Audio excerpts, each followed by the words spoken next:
lobby. All right, we've got Scotty Kent with us here this morning. Scotty, when exactly did you start this movement? We started this movement around about a year and a half ago. Actually, about a year ago. The Bobcats were in contention for the 8th seed of the playoffs, and I was at home watching the game, and just in awe of the unenthusiastic nature of the game, and watching it on TV. Nobody cared. You have a team that's in contention to make it into the playoffs, and I just thought, you know what, this never would have happened back when the Hornets were in their heyday, before the whole Shin thing, of course, but this never would have happened. If you have a team that's in contention for the playoffs, you have fans that are supportive of it. It makes sense.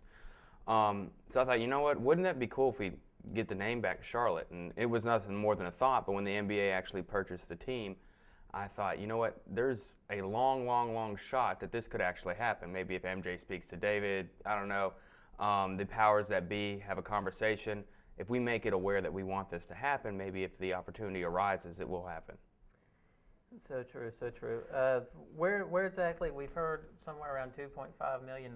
Where exactly, if they were to ask you, we know MJ has that kind of money, but if they were to ask you, okay, you guys started a movement and everything, so let's hear some opinions on maybe where you think we could find the money at.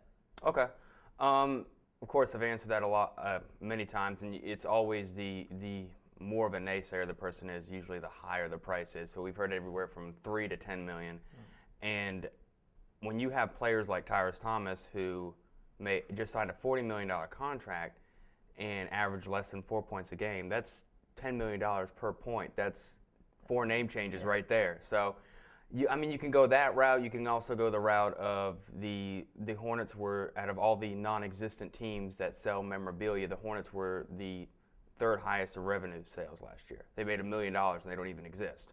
So imagine if they did exist, what you could add to that. And I'm thinking, like you said, MJ, it's more money than I'll ever see in a lifetime, but MJ's got the money. I don't really think money is the issue, and he said in the past that if there was a desire in the community to make this happen, that he would do it. He said it 2 years ago. So we heard of another advocate of Bring Back the Buzz. Evan, your brother, wrote a letter to MJ. Just tell us a little bit about that letter, if you would. Yeah, we have a website, and in connection to the website, there's a blog. And about towards the end of February, talking to my mom, we were trying to get some type of personal connection to it. I thought, wouldn't it be cool if we wrote something to MJ? And my mom said, well, why don't you write an open letter? So I wrote an open letter at the end of February, and then it got, I think it was like 600 views in one day. And then my brother, last week, wrote his own personal letter to MJ.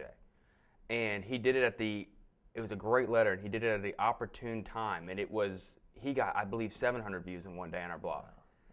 And then it just started to pick up, and I think now we've got people sending us their own personal letters to Michael Jordan saying why they personally want the name back. So I think we're up to 7 or 8 on our blog, and they're getting sent to our bringbackthebuzz@yahoo.com. So if anybody has their own personal letter that they would like to send to Michael Jordan, just feel free to send them our way. So yeah, it's trying to give that personal connection, and we're planning on actually mailing those letters, printing them out and mailing them to the powers that be at the Bobcats. So. What do you think? I know you and your brother Evan and your family would obviously be behind it, but you've got a lot of followers for your movement right now. But would it be if it were to happen to a name change, would it be in the same players, same everything, just a different uniform? Do you think that do you think all of these people would stay with it behind you, or do you think once they say started out 0-20 next year, if they would, not being negative, but if they would, do you think you would keep all the supporters that say that they would really be there? I really truly believe that. And the reason I believe this is because the name Bobcats represents a man's ego. It represents a city's disconnect with the community. It represents 8 years of basically failure of the National Basketball Association and the community of Charlotte. The name Hornets represents the exact opposite. And when you have the first game the Hornets ever played, they lost by 40 points, they got a standing ovation. They were terrible their first year. And yet they sold out every single game. I think it's like 365 consecutive games. It was like 8 seasons. So I do believe that we would still keep the support, and I think he would even grow once people got that name back and they saw their teal and purple again. That's true. Actually, I did read something to where they, I wasn't born until 91, but I did read something to where they led the league in attendance like 7 years straight or something like that. Yeah, they still actually hold the record for the most consecutive sold-out games. That's crazy considering, like, you know, Knicks and Staples Center. Mm-hmm. And, if you had one statement in a face-to-face interview with Michael Jordan, just you and Michael, what would that one statement be to persuade him? My one statement would be if I'm able to like kind of put my letter in a nutshell, it would be that this generation that you have right now supported you through the Bulls, supported you through Space Jam, bought your shoes, bought all your memorabilia. You came into our city, bought our team, and I don't know if I'd actually say this to his face, but you kind of sat back and watched and let them go 7-54 with another loss last night, 7-56, something like that, with Charlotte on the front of their jerseys. So it's kind of what I would want him to do is, MJ, can you reconnect with the community? This is your shot to get Charlotte back into the NBA.